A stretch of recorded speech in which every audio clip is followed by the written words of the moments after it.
ಹೇಳ್ತಕ್ಕಂಥದ್ದು. ನಿಮ್ಮ ಹತ್ರನೇ ಎಮರ್ಜೆನ್ಸಿ ಫಂಡ್ ಇದೆ, ನೀವು ಹೇಳಿದಂಗೆ 1,20,00,000 ಇದೆ. 1,20,00,000 ಒಂದಂತೂ ಇಮಿಡಿಯೇಟ್ ಆಗಿ ಮಾಡಬೇಕಾಗಿರ್ತಕ್ಕಂಥದ್ದು. ಒಂದೊಂದು ಕುಟುಂಬಕ್ಕೆ 10,000 ರೂಪಾಯಿ ಕೊಡಕ್ಕೆ ನಿಮ್ಗೆ ಅವಕಾಶ ಇದೆ. ಪಾತ್ರೆ ಪಡಿಗೆ ಬಟ್ಟೆ ತೆಗೆದುಕೊಳ್ಬೇಕಾದ್ರೆ ಮನೆ ಮಠ ಎಲ್ಲ ಕಳ್ಕೊಂಡು ಬೀದಿಗೆ ಬಂದಿದ್ದಾರೆ. ಅದು ವಾಪಸ್ ಮನೆ ಹೋದ್ರು ಕೂಡ ಬಟ್ಟೆನೂ ಇರೋಂಗಿಲ್ಲ, ಪಾತ್ರೆ ಪಡಿಗೆನೂ ಇರೋಂಗಿಲ್ಲ, ಎಲ್ಲ ಇದಾಗಿ ಹೋಗಿರ್ತದೆ. ಸರ್ಕಾರದಲ್ಲಿ ನಿಮ್ಗೆ ಅವಕಾಶನೂ ಕೂಡ ಇರ್ತದೆ. ಒಂದೊಂದು ಕುಟುಂಬಕ್ಕೆ 10,000 ರೂಪಾಯಿ ಕೊಟ್ಟರೆ ಅವ್ರು ಪಾತ್ರೆ ಪಡಿಗೆಯಾರು ತಗೊಳ್ತಾರೆ, ಬಟ್ಟೆಗಳಾರು ತಗೊಳ್ತಾರೆ. ಅದನ್ನು ಸರ್ಕಾರದ ಅನುದಾನನೇ ಇದೆ. ಹಾಗಾಗಿ ತತ್ಕ್ಷಣ ಅದ್ರ ಬಗ್ಗೆ ಯಾವಾಗ ಮಾಡಬೇಕು ಅದ್ರ ಕೂಡ ಗಮನ ಕೊಡಿ. ಆಮೇಲೆ ಹೆಣ್ಮಕ್ಳುಗಳೆಲ್ಲ ಹೇಳ್ದಂಗೆ ಹಣ್ಣು ಹಂಪಲು ಬಿಸ್ಕೆಟ್ ಬ್ರೆಡ್ ಕೊಡಕ್ಕೆ ಮಕ್ಕಳಿಗೆ ಅದಕ್ಕೆ ಸರ್ಕಾರದಿಂದ ನಿಮಗೇನು ಕಡಿವಾಣ ಇರೋದಿಲ್ಲ.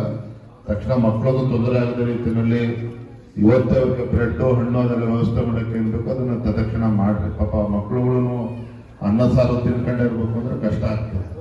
ದಯವಿಟ್ಟು ಬ್ರೆಡ್ ಹಣ್ಣು ಹಂಪಲು ಅದೆಲ್ಲ ವ್ಯವಸ್ಥೆ ಮಾಡೋದಕ್ಕೆ ಇದು ಮಾಡಿ. ದಯವಿಟ್ಟು ನಮ್ಮ ಪಕ್ಷದ ಮುಖಂಡರು ತಾವುಗಳೆಲ್ಲ ಏನಿದ್ದೀರಿ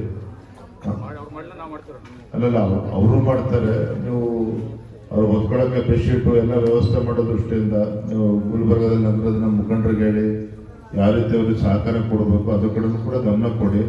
ಆಮೇಲೆ ಅಧಿಕಾರಿಗಳು ಏನಾಗ್ತದೆ ತಹಶೀಲ್ದಾರ್, ಯಾಕಂದ್ರೆ ನೀವೇ ಹೇಳ್ದಂಗೆ ಜೇವರ್ಗಿನಲ್ಲಿ 38 ಹಳ್ಳಿ ಇದೆ. 38 ಹಳ್ಳಿಯಲ್ಲೂ ಇದೇ ಪರಿಸ್ಥಿತಿ ಇದೆ. ಅವರೆಲ್ಲ ತಾಲೂಕಲ್ಲೆಲ್ಲ ಓಡಾಡ್ತಾ ಇರ್ತಾರೆ. ಹಂಗಂತ ನಾವು ಸುತ್ತಮುತ್ತ ನಮ್ಮ ಮುಖಂಡರಲ್ಲಿದ್ದಾರೆ. ಮಾನವೀಯತೆ ದೃಷ್ಟಿಯಿಂದ ಇಲ್ಲಿ ಬಂದು ಅವ್ರು ಯಾರೋ ಬಂದು ರಾಜಕಾರಣ ಮಾಡೋ ಅವಶ್ಯಕತೆ ಇಲ್ಲ. ಮಾನವೀಯತೆ ದೃಷ್ಟಿಯಿಂದ ಬಂದು ಅವ್ರು ಯಾರಿರಲಿ, ಹಿಂದೂಗಳಿರಲಿ ಮುಸಲ್ಮಾನರಿರಲಿ ಬಡಬಗ್ಗರು ಏನಿದ್ದಾರೆ ಅನುಕೂಲ ಮಾಡೋ ದೃಷ್ಟಿಯಿಂದ ನಾವೇನು ಅಳಿವು ಸೇವೆ ಮಾಡ್ಬೋದು ಆ ನಿಟ್ಟಿನಲ್ಲಿ ನಾವು ಪಕ್ಷದವರು ಕೂಡ ಗಮನಿಸ್ಬೇಕು. ಏನಪ್ಪ ಅದ್ರ ಕಡೆ ನಾವು ಗಮನ ಹರಿಸಿ ಇದು ಯಾಕೆಂದ್ರೆ ಮತ್ತೆ ಮಳೆ ಬಂದೇ ಬರ್ತದೆ. ಮತ್ತು ಅಲ್ಲಿ ಮಹಾರಾಷ್ಟ್ರದಿಂದ ನೀರು ಬಿಟ್ಟಿರ್ತಕ್ಕಂಥದ್ದು ಇನ್ನೂ 10-15 ದಿನ ಸಮಸ್ಯೆ ಇದ್ದೇ ಇರ್ತದೆ, 15-20 ದಿನ ಸಮಸ್ಯೆ ಇರ್ತದೆ. ತಾವು ಕೂಡ ನಾನು ನಿಮ್ಮಲ್ಲೂ ಕೂಡ ನಮ್ಮ ತಾಯಿಂದ ನಾವು ವಿನಂತಿ ಮಾಡ್ತೇನೆ, ದಯವಿಟ್ಟು ತಾವು ಕೂಡ ತಾಳ್ಮೆಯಿಂದ ಇರಿ. ನಾವು ಸರ್ಕಾರಕ್ಕೆ ಒತ್ತಾಯ ಮಾಡಿ, ಯಾಕೆ ನಾವು ಕೂಡ ಶಾಶ್ವತ ಪರಿಹಾರ ಕೊಡಬೇಕು ಅನ್ನೋದೇ ಬಹಳ ಮುಖ್ಯ ಇದೆ. ಯಾಕೆ ಪ್ರತಿ ಬಾರನೂ 2 ವರ್ಷಕ್ಕೊಮ್ಮೆ ಥರ ಮಾಡೋದು, ಪಾಪ ನೀವು ಬೀದಿಗೆ ಬರೋದು, ಬಡವ್ರ ಕಷ್ಟ ಯಾರು ಕೂಡ ನೋಡೋದಕ್ಕೆ ಸಾಧ್ಯ ಇಲ್ಲ. ದಯವಿಟ್ಟು ತಾವು ಕೂಡ ತಾಳ್ಮೆಯಿಂದ ಇರ್ರಿ, ಸಹಕಾರ ಕೊಡಿ. ಅಧಿಕಾರಿಗಳು ಕೂಡ ನೋಡ್ತಾರೆ, ಅದರಿಂದ ನಮ್ಮ ಪಕ್ಷದ ಮುಖಂಡರು ಕೂಡ ಗಮನಿಸ್ತಾರೆ. ನಾವು ಕೂಡ ಮುಖ್ಯಮಂತ್ರಿಗಳಿಗೆ ಮಾತಾಡಿ ಶಾಶ್ವತ ಪರಿಹಾರದ ಬಗ್ಗೆ ಕೆಲವೊಂದು ಆ ನಿಟ್ಟಿನಲ್ಲಿ ನಾವು ಕೂಡ ಪ್ರಾಮಾಣಿಕ ಪ್ರಯತ್ನ ಮಾಡಿ ಅದ್ರ ಕಡೆ ನಾವು ಗಮನಿಸ್ತೇವೆ. ಏನ್ ತಾಯಿ ಹೋಟೆಲ್ ನೋಡಿ ಕ್ವಾಲಿಟಿ ಬಗ್ಗೆ ನೋಡಿ ದಯವಿಟ್ಟು.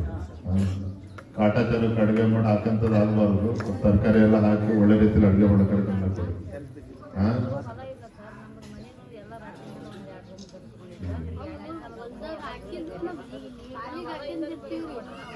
ಗೊತ್ತಾಯ್ತು.